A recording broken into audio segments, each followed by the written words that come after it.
بسم اللہ الرحمن الرحیم۔ ناظرین، مولانا روم نے لکھا ہے کہ کسی شخص نے اللہ کی عبادت شروع کر دی اور عبادت میں اس قدر مشغول ہوا کہ دنیا میں سب کچھ چھوڑ چھاڑ کر سچے دل سے اللہ کی رضا میں راضی رہنے کے لیے چل پڑا۔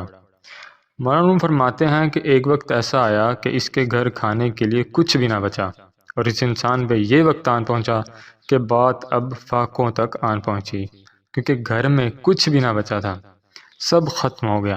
اب وہ شخص موت کے انتظار میں گلیاں گھومتا پھر رہا ہے کہ اب پلے تو کچھ بھی نہیں بچا، اللہ کی ذات پاک ہے جو مجھے سنبھال لے۔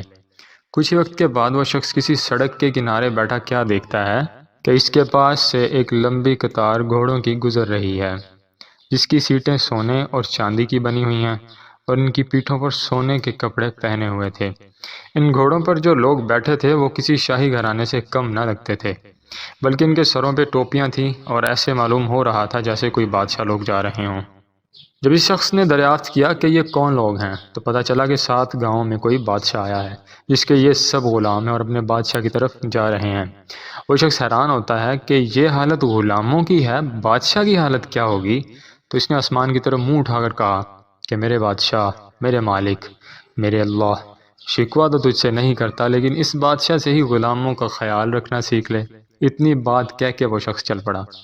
کچھ ہی روز گزرے تو ایک بزرگ اسی آدمی کے پاس آتے ہیں، اس کا بازو پکڑتے ہیں اور اس جگہ لے جاتے ہیں، اور یہ شخص کیا دیکھتا ہے کہ وہی غلام، وہی گھوڑے موجود ہوتے ہیں، لیکن ان سب میں زندہ کوئی بھی نہیں ہوتا، سب مر چکے ہوتے ہیں۔ کسی گھوڑے کی ٹانگ کٹی ہوئی ہے، کسی غلام کا سر گھوڑے کی پشت پر پڑا ہوا ہے، کسی غلام کے ہاتھ کٹے ہوئے ہیں تو کسی کے سر سے خون بہہ رہا ہے۔ وہ شخص حیران ہوتا ہے اور پوچھتا ہے کہ آپ کون ہیں اور یہ کیا ماجرا ہے؟ تو بزرگ جواب دیتا ہے کہ یہ وہی لوگ ہیں جو اس دن سونے کے لباسوں میں گھوڑوں پر سوار تھے، اور یہ جنگ سے واپس آنے کی وجہ سے ان کی یہ حالت ہے۔ اور مجھے خواب میں اتنا کہا گیا ہے کہ میں آپ کو کہوں کہ اپنے بادشاہ کے لیے قربانی دینا بھی ان سے سیکھ۔